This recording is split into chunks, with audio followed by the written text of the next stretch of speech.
चाषी को पुणी थे आम गाँ चाषी यूट्यूब चैनल को स्वागत। आसन आज आम जानमा एंता गोटे प्रोब्लेम जिनटा कि प्रत्येक पनीपरिया चाषी निहाती सीरा फेस करथिसन। समस्याटा है आज आम पनीपरिया जहाँ भी आम पनीपरिया चाष करथूँ सेठाने प्राय टाइम एखा से छोट छोट लटा गुड़ाक बाहरी जासी जिनटा कि आम दमन करबारे बहुत समस्या देखा जासी। जहाँ भी आम खत सार जहाँ भी व्यवहार करथिसुँ आम से घास एखा निजे वृद्धि होती आम पनीपरिया चाष जहाँ भी जेन आम से गछटा बढ़ी नहीं पारि था से घास दमन करवा लगे आज गोटे एंता गोटे हर्बिसाइड आनी आपन लगी जेनटा कि आपणकर चाष जमी चाष लगी आठाने व्यवहार कले भी से किसी क्षति नहीं करे सब लटा गुड़ाक मरीजा। आसुन से विषय आम के व्यवहार करमा केते परिमाण व्यवहार करमा डिटेल्स हिसाब से आम आलोचना करमा। जो चाषी भाई मैंने पुणी थे आम गाँ चाषी यूट्यूब चैनल को आपण मान स्वागत। आज टॉपिक जिनटा अच्छे बहुत चाषी भाई मान गोटे कमेंट थिला आमर यूट्यूब रे कि भाई एंता गोटे लुटामरा जेनटा कि आम चाष जमी भितर भी मारी पारमु एबे चाष जोगे दूछू आउ पानी फाणी देला सार फार देला परे हमर पनीपरिया गछ बड़े नहीं से लटा गछ मैंने सब आड़े व्यापी जाऊे सफा घिचवार आमको बहुत समस्या देखा जेन एंता गोटे हार्बिसाइड आनुन जेनटा कि से भलिया लटा मैंने जेना आकरुचे सबको सफा कर पार्बा बोली जेन कहते आज आम पाखे से भलिया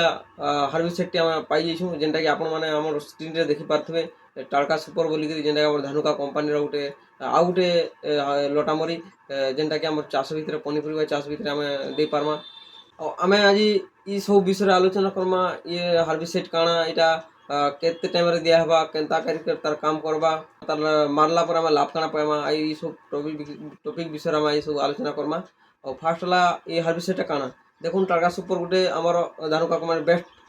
हार्बिसाइड जेनटा कि आपण माने लटा आकरी थिबा चाष भितर आकरी थिबा ताहाके मरे पारबे जेनटा कि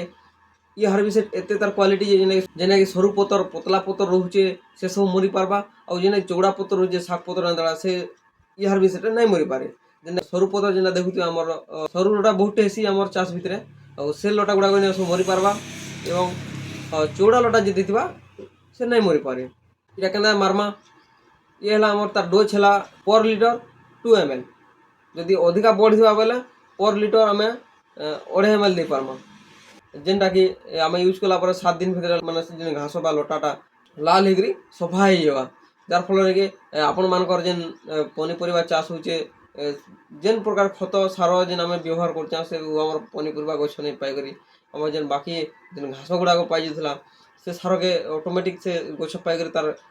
हृष्टपुष्ट कर पार्बा। आउ ये लटा जदि आम जदि रखमा से बिल बेले आम गछर उन्नति बिल्कुल नहीं हुए गछ खराब होगा गछर विभिन्न प्रकार रोग लगवा जार फल कि आपंकर गछटा क्षति होकर आपन को भी जेन परिश्रम करेंगे जेन खर्चा करेंगे सब क्षति होगा। इटा बेसी पैसा भी नहीं पड़े कम खर्च रे बेस्ट मेडिसिन आमर हार्बिसाइड होचे जेन लटामरी आमर टाड़का सुपर इतार व्यवहार आम प्राय पनीपरिया कर पार्मा जेनटा कि आम सागर व्यवहार कर पार्मा बैगण गछर व्यवहार कर पार्मा लंका लंका गछर व्यवहार कर पार्मा पोटल गछर व्यवहार कर पार्मा जेकोसी पनीपरिया हो से भितर आम व्यवहार कर पार्मा। आम अधिका डोज पका पारने न पर लीटर 2 ml हिसाब से जेना 15 लीटर ढोले 30 ml दमा जदि घासटा टे बढ़ी जाइए न बोले ताकि 40 ml लेकर आम घास के सफा कर पार्मा और आम प्राय पनीपरिया सब पनीपरिया आम ताकि व्यवहार कर पार्मा। निहाती भाव चाषी भाई मानू कहूँ जे आपन इटा व्यवहार करन आपन जमी आपण पनीपरिया चाष रे जेन भी जिते सरू पतर जिते भी लटा हो सब दमन करवार यहाँ आपन को साहाय्य करवा